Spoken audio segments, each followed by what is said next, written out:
The girl walked into the sauna room looking panicked, and she deliberately left a small gap in the door, but she didn't expect the man inside to notice, and he forcefully slammed the wooden door shut. Although the girl was startled, she still stayed to enjoy the sauna, but it wasn't long before Mike, drunk, needed to use the bathroom. As soon as he stepped out, he accidentally kicked over the stuff by the door. Then he casually leaned the wooden ladder against the door. Little did he know, that simple move would lead to disaster for his friends, because after using the bathroom Mike didn't return. Instead he fell asleep on the couch. Meanwhile the temperature inside the sauna kept rising. Lucy couldn't stand the heat and wanted to leave, but she found that the door wouldn't open. Charlie tried to help and rushed to open it, but to his surprise he couldn't open it either. At that moment Anna, who had claustrophobia, panicked. She shouted at the others saying this wasn't funny, and told them to open the door now. Charlie quickly tried to calm Anna down, then he slammed his body against the door, but after hitting it several times, the door didn't budge at all. Lucy also started to panic. She yelled outside the door, begging Mike to come open it, but it was all in vain, because the sauna was designed to retain heat. Sound from inside couldn't reach the outside, with the temperature continuing to rise. If they didn't find a way out,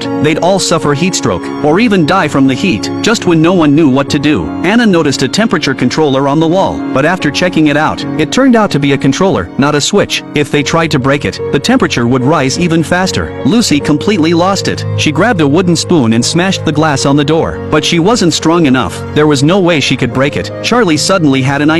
He used the spoon to pry the wire off the stove. Then he wrapped his left hand in a towel, and took out a stone from inside. He cooled the stone down with cold water, then picked it up and slammed it against the glass. But the glass was stronger than he thought. Even after hitting it dozens of times, he only managed to leave a few marks. His hand started bleeding from the impact, and only then did the glass finally break. Before he could take a breath of fresh air, Lucy shoved him aside, greedily enjoying the long-awaited breeze. With an opening for air, the temperature in the sauna started to drop, but then Charlie noticed a new problem. The sauna was set to maintain a constant temperature. Once cold air entered, the heater would keep heating non-stop. Even though there was fresh air, the rising heat would still kill them eventually. But Charlie came up with another idea. He wrapped the stone in a towel, and threw it out the window. He was trying to hook the wooden ladder propped against the door, but after several tries it didn't work. Clearly this method wouldn't help. Then Charlie looked at the wall lamp, and suddenly had another idea. If he could damage the wiring, the sauna's appliances would shut off. He got to work right away. He unscrewed the bulb from the wall lamp, then wrapped the spoon in a towel and soaked it in water. But when he went through with the plan, the short circuit sent an electric shock that threw Charlie across the room. Luckily, he wasn't seriously hurt, just some minor injuries. Although the appliances were now damaged, the heater was still working. Charlie had underestimated the room designer. The stove and electrical system were separated from the beginning. Without any light, they felt like fish out of water, completely lifeless. As time went on, Charlie couldn't hold back his despair. He let out a roar, and ran to the heater, trying to destroy it with brute force. Even as his body burned, he gritted his teeth and kept going. Thanks to Charlie's fearless effort,